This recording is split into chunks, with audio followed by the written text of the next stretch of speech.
thank you to the Colonial Players and their amazing volunteers who put these together all the time. Colonial Players was founded in 1949. We've been here for 70 years.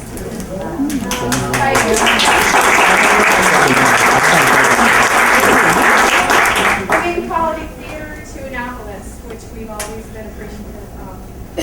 Thank you for spearheading this panel to convene after the opening of the opening weekend of the musical. You guys did an amazing job. A New Brain. Talking about brain injury is the beginning of many people's healing journey. Putting it on stage is an amazing way to keep the conversation going. After all, according to the Brain Injury Association of America, every 9 seconds, somebody sustains a brain injury. So while we have been in this building, thousands of people's lives have been affected. Thank you to the director, Alicia Sweeney.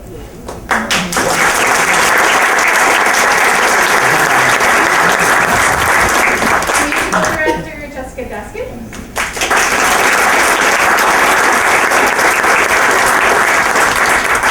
Producer, Tim Brown.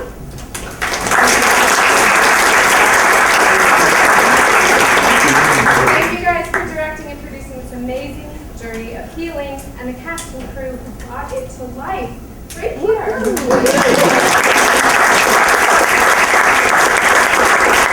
Another big thank you to Susan Porter, who of the Colonial Players volunteer, who put a lot of hard work into coordinating today's panel.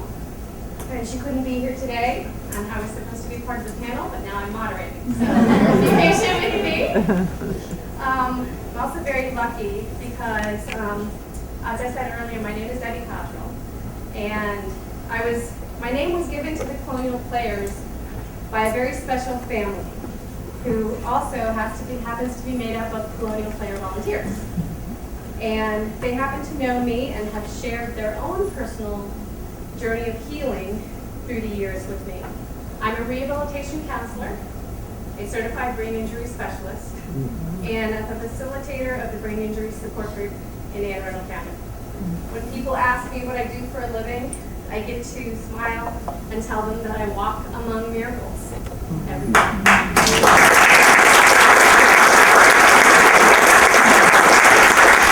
I personally owe so much to the people who allow me to work with them, because it's an honor, and a privilege, and a gift. Being part of their journeys and helping them live mindfully and cheering them on when they realize their dreams is such a gift, and I'm blessed to do what I do.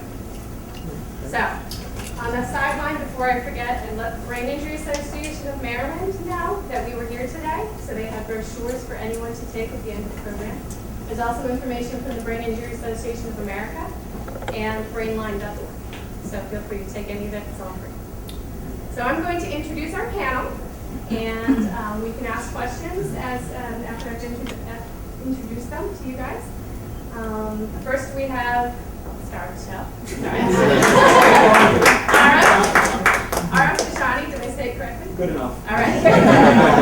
Mathematical statistician for the U.S. Census Bureau in Suitland, Maryland. Dr. Dajani is a singer, songwriter, and actor in local community theater. He is grateful that his day job doesn't make him a starving artist. Dr. Dajani was taking a 1-year sabbatical from all performing after having his own craniotomy last June, until he saw the audition notice for this musical. According to him, being in this musical has been physically, emotionally, and cognitively healing. He is delighted to now be a member of the Colonial Players family.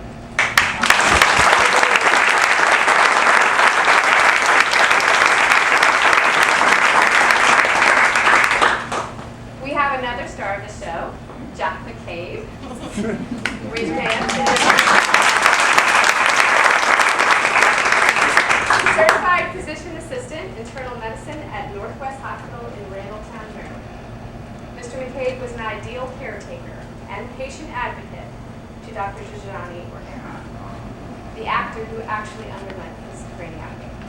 He is an alumnus of the physician assistant program at Hopkins, works in a hospital, and has been a medical professional for over 30 years.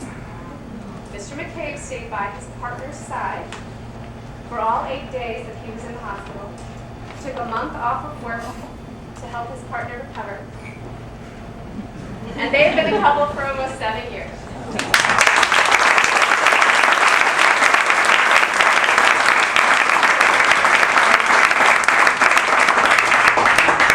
We have another star of the show, Dr. Weingart, Department of Neurosurgery at Johns Hopkins, University of Baltimore, Maryland. Dr. Weingart performed.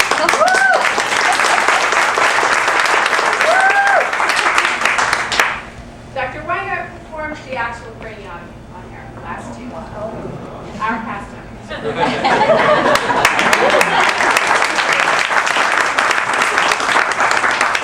She got to play the neurosurgeon in play.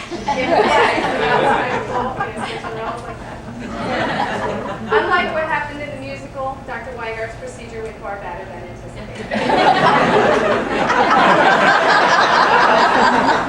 The 4-hour surgery only took 2.5 hours, and the patient woke up while leaving the operating room on his way to recovery.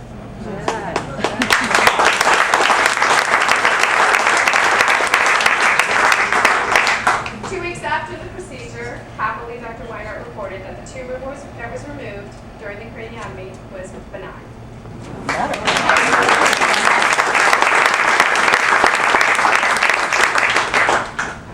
We have one more star. Dr. Andrew Lincoln. He's the director of MedStar Sports Medicine Research Center and associate professor at the Department of Rehabilitation Medicine at Georgetown University Medical Center.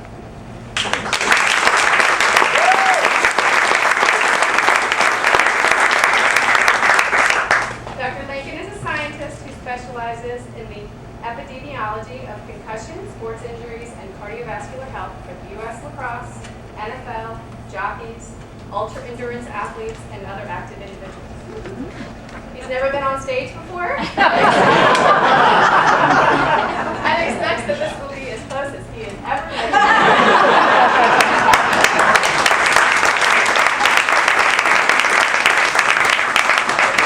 All right, so here's your panel, and here's our wonderful audience. Does anybody have any questions for our panel members? Well, I'll start with my friend Arif and tell us maybe how it felt to play in this after what happened.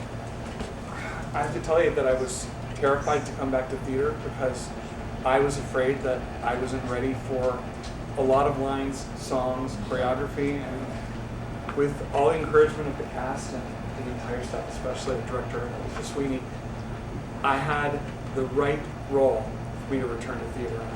I'm so glad to be part of this production.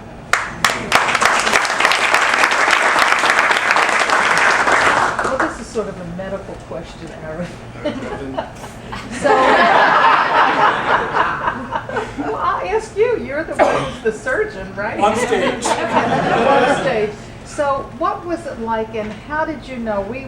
They brought us through the star of the program having problems and you know, sort of falling on the piano. What was it like for you?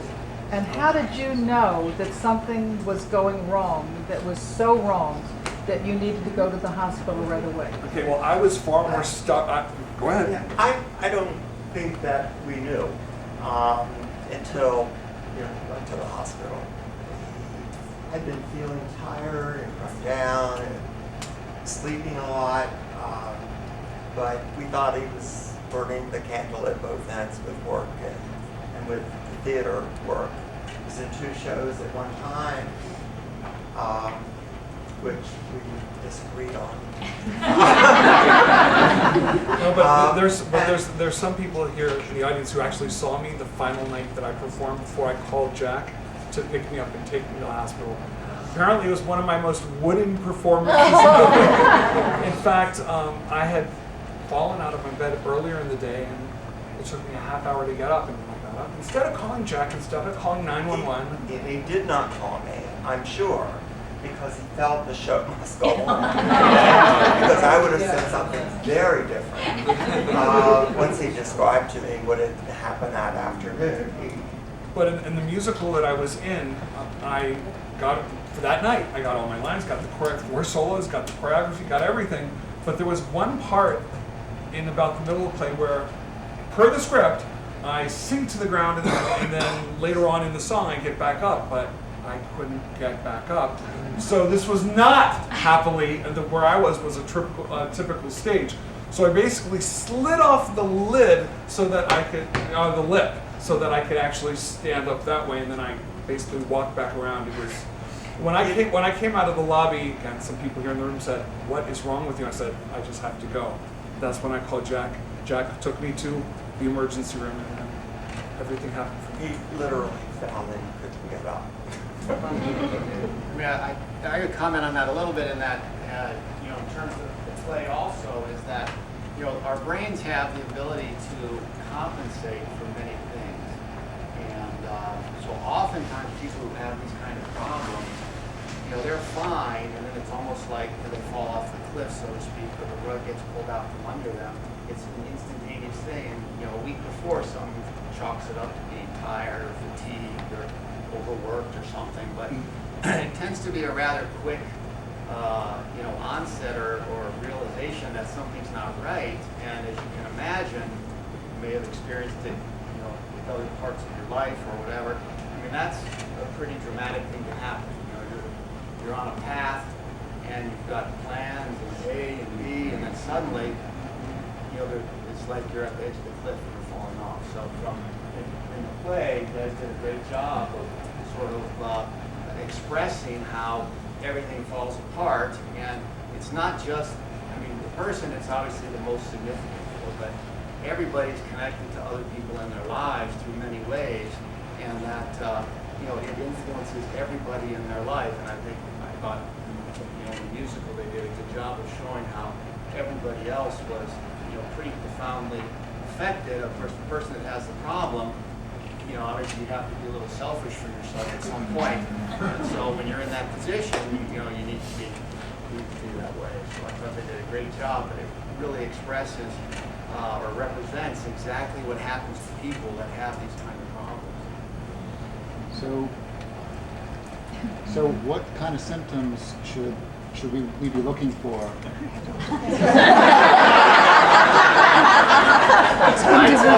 No, not to be funny, but I tell people, headaches don't look or for problems. Blurting out questions.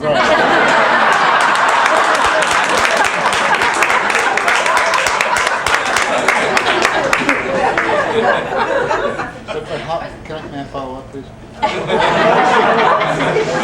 Our second question is how successful? How successful in general are craniomics, or however craniomics today? You know, by far and away, the majority of people walk out of the hospital like they walked into the hospital. Technology and understanding of you know, how the brain works and how one can slide in and slide out safely. You know, the nursing, the anesthesia, the intensive care unit care. I mean, it's not just one person who's taking care of somebody. No, You know, but it's the whole my team. case was different. That Jack escorted me into the hospital, and then from Howard County General Hospital in Columbia, they took me in a stretcher into Johns Hopkins. But only 2 days after my craniotomy, I walked out of the hospital myself. I was just going to ask, how common is, you know, this type of, you know, tumor on the brain? I know that I hadn't heard of it until I started working with Anna as part of this show, but since then I have a coworker whose husband has actually gone through 3 craniotomies for the same type of thing. And I guess my question is, how common is it, and is there, you know, does it weigh more heavily with males versus females, or is it kind of the same, or? The statistics on gender are favor females a little bit more than males. It's a problem of older people rather than younger people. His particular problem, you know, arteriovenous malformation is the problem of the person in the musical. You know, that tends to affect younger people more than older people because it is a congenital problem. I mean, that's something you're born with, and at some point it misbehaves. So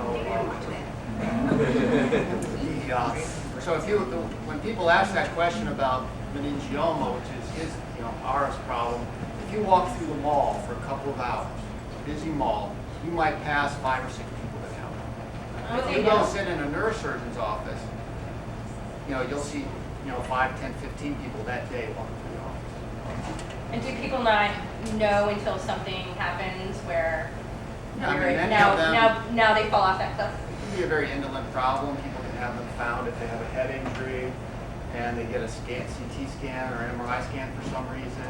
And if they're small, we just monitor them. And sometimes they never do anything at all. They just sit there forever.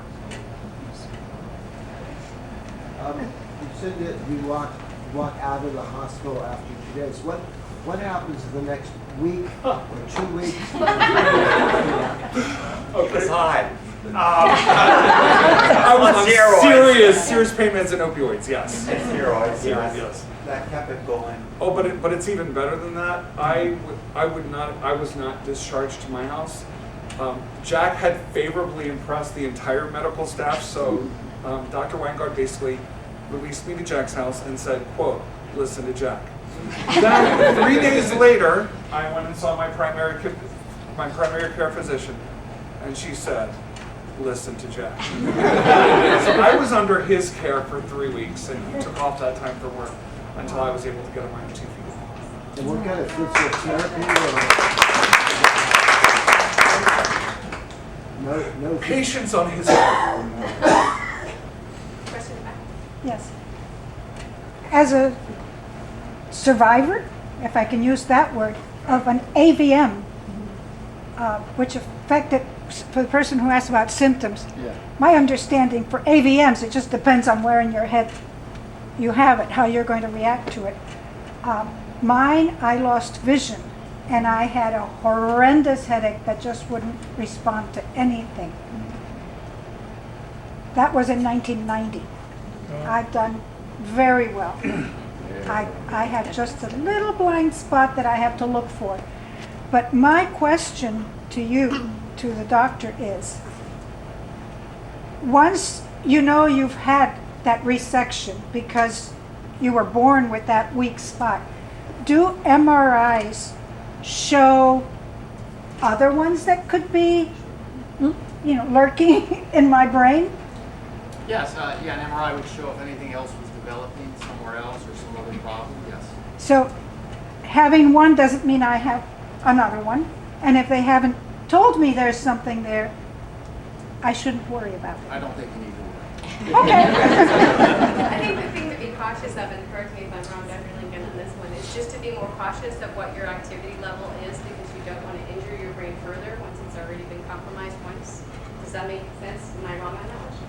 Well, yeah, I think you're talking a little more on like the concussion side rather than a condition like this. Right. Yeah, Right. but absolutely, and it's the self-reporting that we struggle with because there's so much of a tendency not to want to report, or either to ourselves or to our coach or to our co-workers.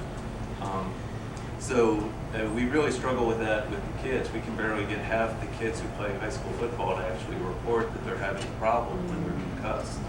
So it's a big cultural issue. They really take on kind of a gladiator mentality, and they want to be there, whether it's for their teammates or for their showmates.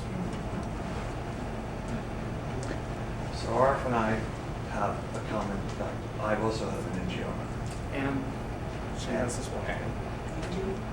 And And it's just coincidence that we're all in theater. I would suggest not going in there. But I know that my path is a little bit different than ours. I've had 3 operations on the same one because of blood vessel problems bound into the tumor. So they couldn't take everything out at once, so they put a zipper in so they could go in everything. So the final one in 2005, they killed off the last of it. But my question, I guess, is, and I know that in my brain that there is a little hole. There's a little hole or empty spot, if you will. where where liquid filled up and it's holding. But now in Arab's case, is his situation similar? I mean, I don't know whether it has it completely been removed, or is he subject to any further revisits? Yeah, everything was removed for Arif, and then he comes back and sees me regularly and get MRIs again. Yeah, so did I for many years. Even more than I didn't even tell Dr. Weingart this, that 1 week before auditions, I was able to get another MRI done because I wanted to make sure I had some brain still in my head, but nothing else. I felt safe being in this show. I understand that AVM and shaken baby syndrome are kind of interrelated. That oftentimes shaken baby syndrome is diagnosed when in fact it might have been AVM and the shaking might have triggered the AVM to do a bad thing. Does that come across in your research?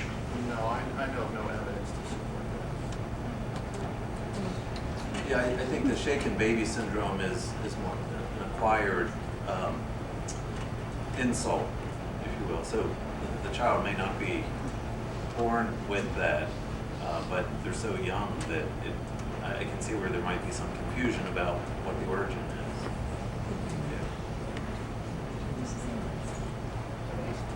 Yeah, I was wondering about the rehab process. What did Mark have to do to go through the process of healing after the surgery?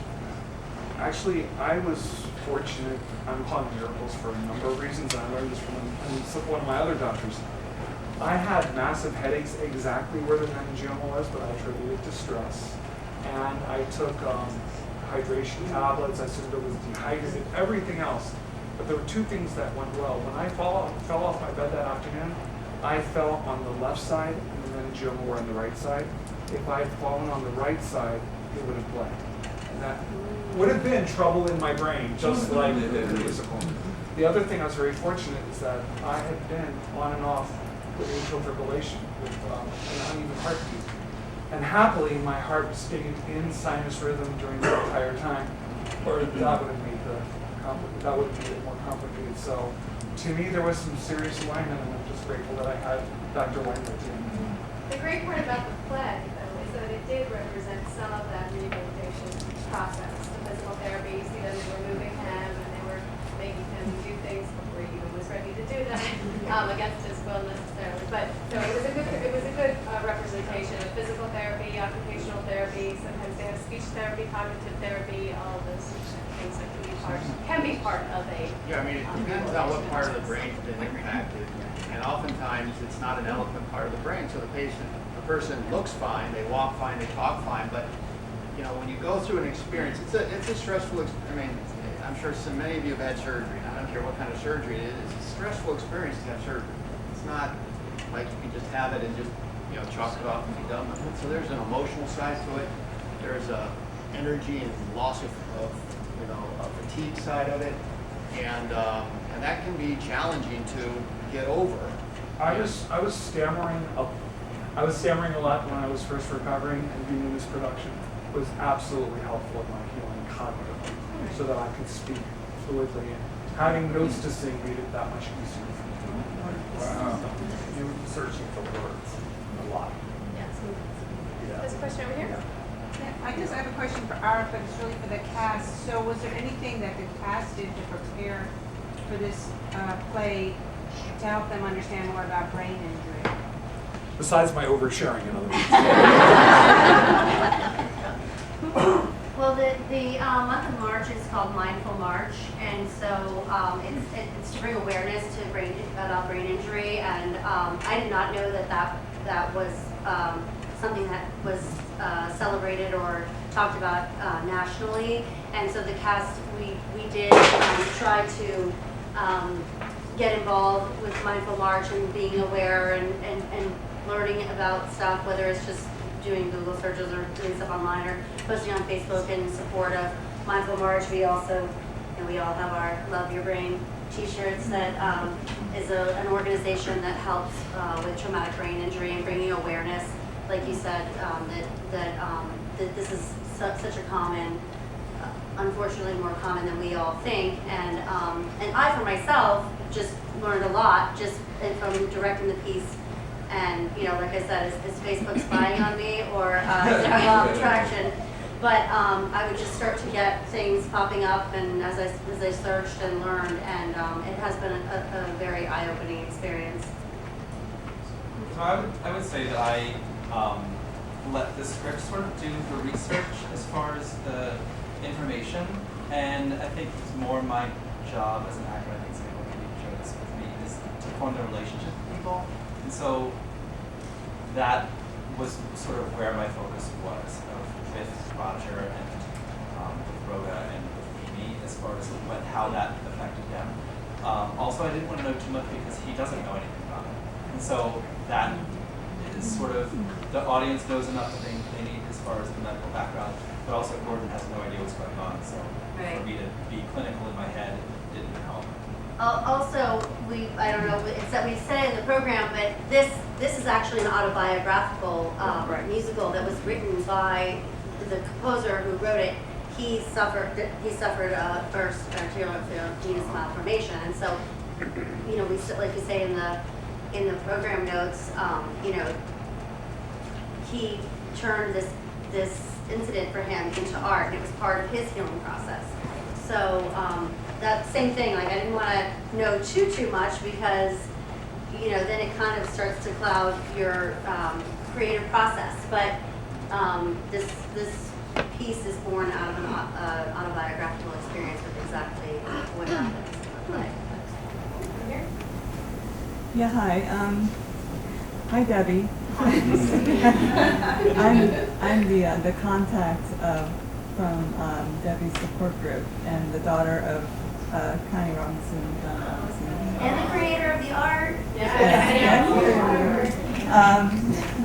I am a 9-year survivor of traumatic brain injury, and to answer the question to your interest about rehabilitation, my brain injury was really severe, and I wouldn't have been able to talk like I'm talking right now if it wasn't for extensive rehabilitation. I'm just actually finishing up some cognitive rehabilitation. I'm still in it, and I didn't go when I went. Well, I probably when I went into the hospital. I had fallen down a flight of steps, hit my head, and was shipped into a hospital. To 2 hospitals. When I was, my friend found me, I was unconscious, and was sent into an emergency room where they did a CT, they found a bleed, transferred to a shock trauma where they did the craniotomy. And so I was in intensive care for, I guess, like a month or so, and then, you know, finally into inpatient rehab for another month, and then I came back and lived with Mom and Dad for a year. And so I was in outpatient rehab for, you know, consecutive outpatient rehab for over, like, I guess, a year and a half, and then I was able to move back in and be with my husband. Because I had to have, kind of like what you were talking about, I had to be under care. I had to be under, like, 24/7 supervision. And so, I mean, that's basically how you were able to get out of the hospital. Because I couldn't be out of the hospital until, you know, I was told that, and it was like, you know, you're basically starting from scratch again. You know, I had to relearn how to walk and talk and eat and all that stuff, get up, turn over in bed. It's like you're a baby. And it's really bizarre, you know, it's a really strange experience, and, you know, I don't remember a lot of it.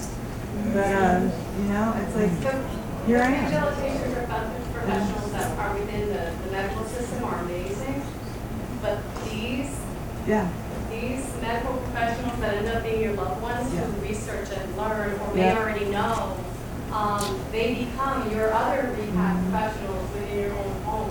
And thank goodness for them, right? Because that journey for them is just as challenging in different ways than the journey of the person who's experiencing the injury or the surgery itself. And also the support groups. Yeah, that your support peers groups are are helpful. incredibly. Yeah, when it comes to rehab, sometimes we say that if you've seen one brain injury, you've seen one brain injury. It's going to be a different path for every person. I just want to add to what Christine said, that without Debbie,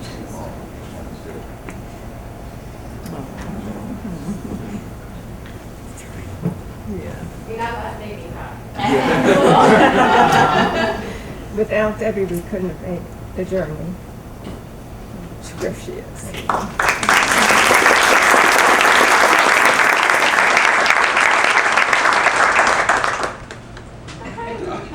Next.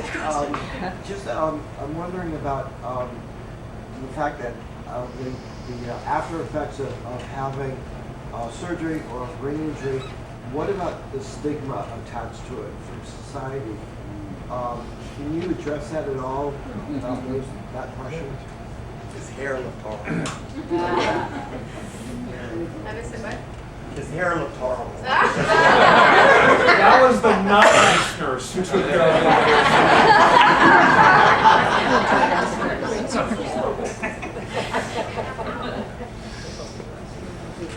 Debbie? Sorry. Oh, good, no. Well, I was going to ask the question. This is a great format for sharing, awareness of brain injuries. I love the whole play idea. It's very creative. Listen to the whole panel. Are there other things that you're doing that are for awareness of brain injuries other than, say, the creative arts? Is there anything else that you guys are doing? Again, for me, oversharing on Facebook. All right. Well, that ties into the resources that are over here on the piano. Please feel free. The Brain Injury Association of America, the Brain Injury Association of Maryland, they're getting better with time over how to get their information out there.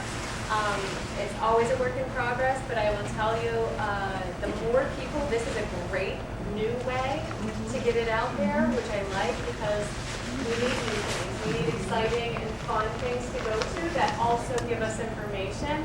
But these agencies have also a wealth of information, conferences and websites and those kind of things as well. But I like this new way because it's fun and it's exciting. It's good for you guys. It's good for us. We feel good about it. Just for the sake of time, I don't know how we're doing. How are we doing? Okay. There's a question. I apologize.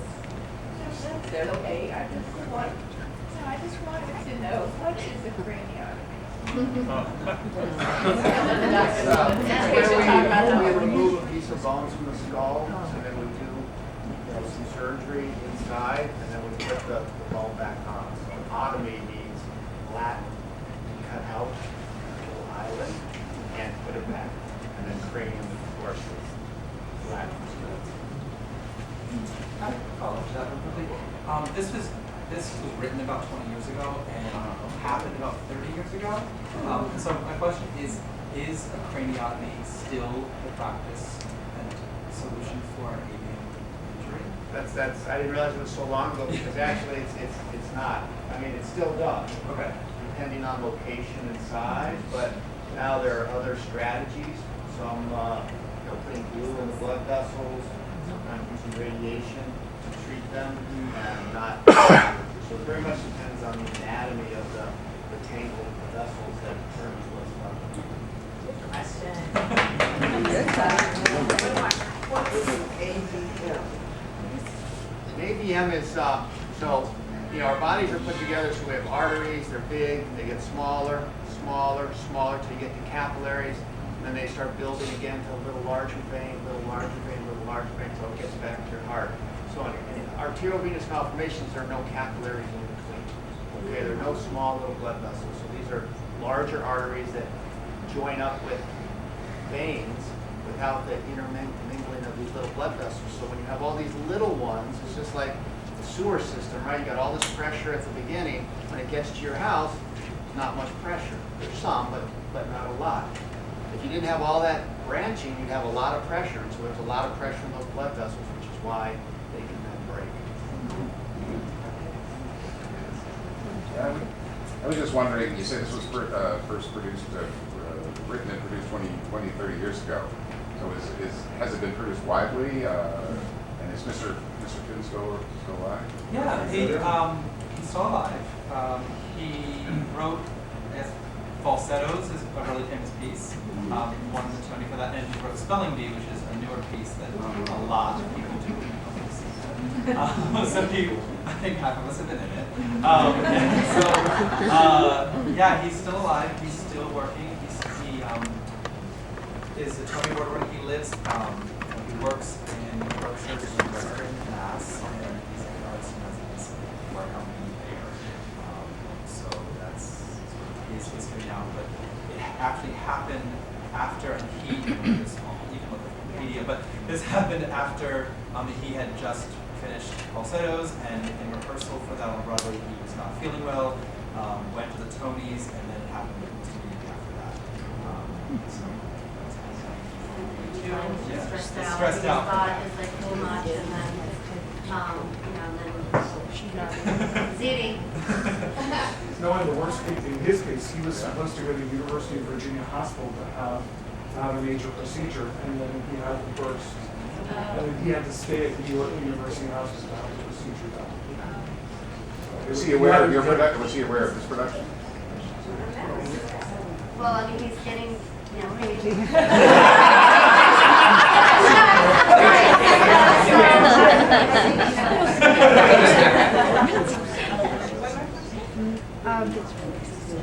So I have a daughter who's 42 years old, and she had problems her entire life. I talk about symptoms, and we thought it was mental illness. We thought it would, and I took her to psychiatrists, psychologists, and she had many, many different diagnoses. Turned out when she was 35, it seemed like she was having like a slow epileptic seizure, and went to the hospital. And they thought she was going crazy, and they put her in a psych ward. And it turned out, finally, she made such a big deal about it. They did a CAT scan on her brain, and they said that she had a tumor on her brain. And she eventually was released from the hospital, and the doctor did a PET scan and said it was a lesion on the frontal lobe of her brain. And it turned out that a lot of her behavior her entire life was because of this lesion on her brain. And so my question to the doctors, is there anything today that can be done about a lesion, a tumor? You were able to do a craniotomy and remove it, so that Arif and all these wonderful people are back to normal again. So thank you so much for your wonderful, wonderful work. It's incredible. Is there any hope for anybody that has a lesion on the frontal lobe of their brain?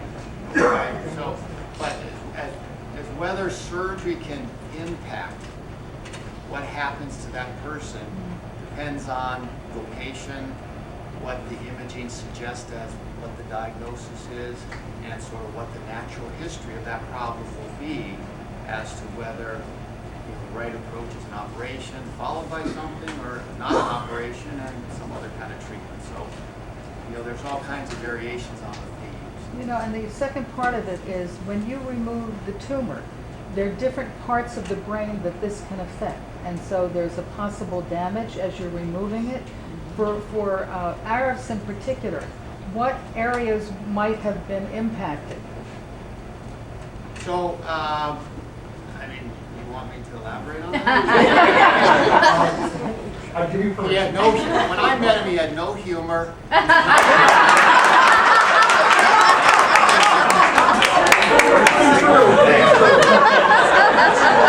Definitely couldn't sing.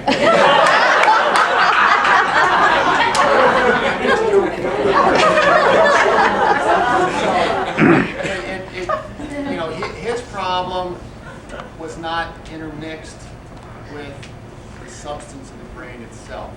Okay, so it was growing from the lining of the skull and pushing in on the brain. Now it caused a fair amount of swelling, and that swelling was what led to the symptoms.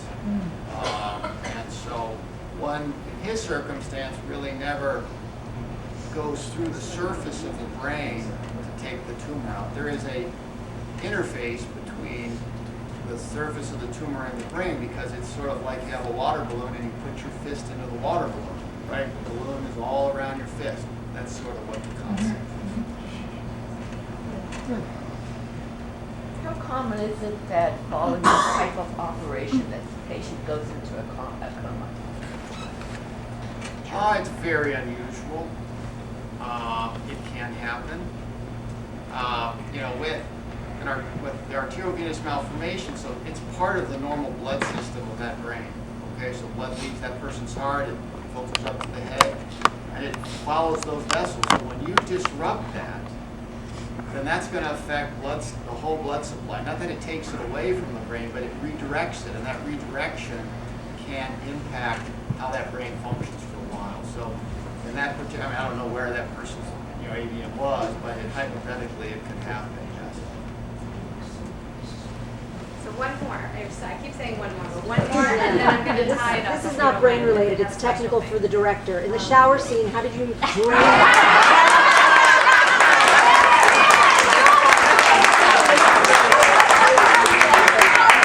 How did you drain the water? How much did she pay you to ask that? It's always cold is the answer. Nick Session is a volunteer and an actor here, and he also is a handyman. Nick Session, Handyman Services.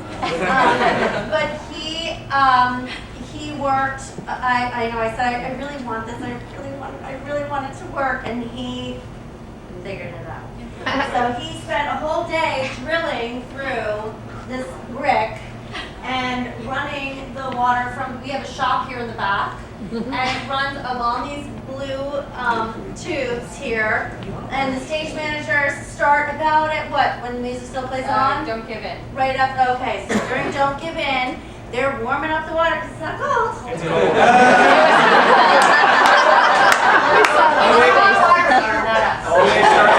Well, because a hole in the water in the pipe is Yeah, cold. the first part. The first blast is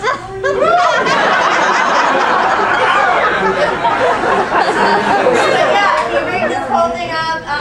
It lowers down from behind the stage, and then obviously, the minister lowers it, and then obviously when you open up the valve, it comes out.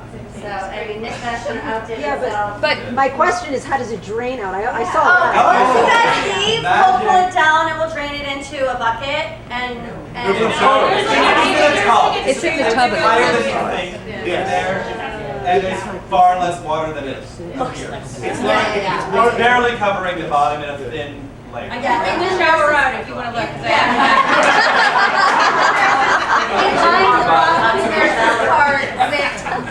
So that it just catches in the thing, and then they use the shop vac to get the water out of the nurse's cart after the show was over. It was fabulous.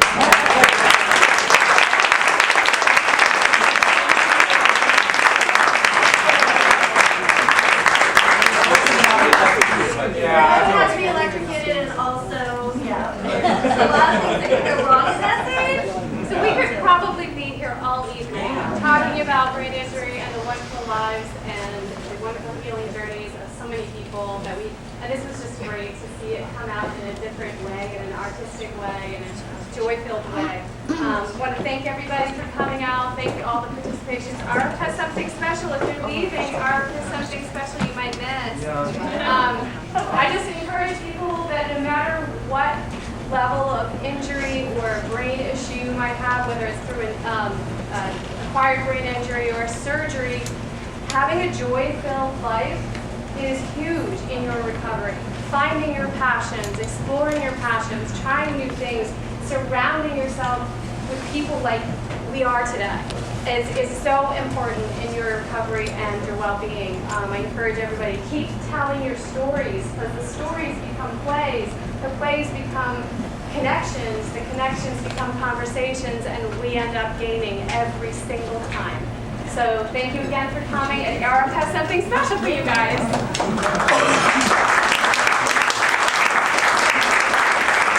I want to shout my praises from the mountaintop for these two guys on both sides of me. Thank you for taking that tumor out of my head. Thank you very, very much for that. And Jack, thank you for being with me every step of the way. Thank you for not sailing that day.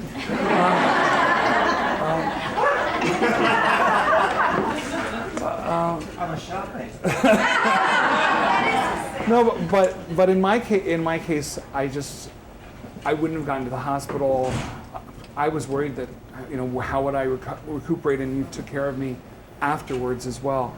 And I was thinking, how could I show my praise? Could I sing to you, video, whatever? But the truth is, I have a lot of jaded friends of mine who say that they're all immune to my singing. They're immune to everything that I do. So I have to show you that I am genuine and sincere with my feelings. So I have to point out Sabina, who's right here in the front row, because she is an artist as her day job, so she has a real keen eye for quality. So I have to say some words, and then I have to prove to her satisfaction that I mean what I say. So I'll just say a few words. Jack, we've been together for 7 years, and we've had bumps and bruises along the way. But our love is internally flawless, and there is no speck or impediment in it. So Sabina can see this. This is a GIA, Certification of Authenticity, and this is an LOUPE, a loop. And so with everyone present, friends dear, and of course my new Colonial Players family, I have a question for you.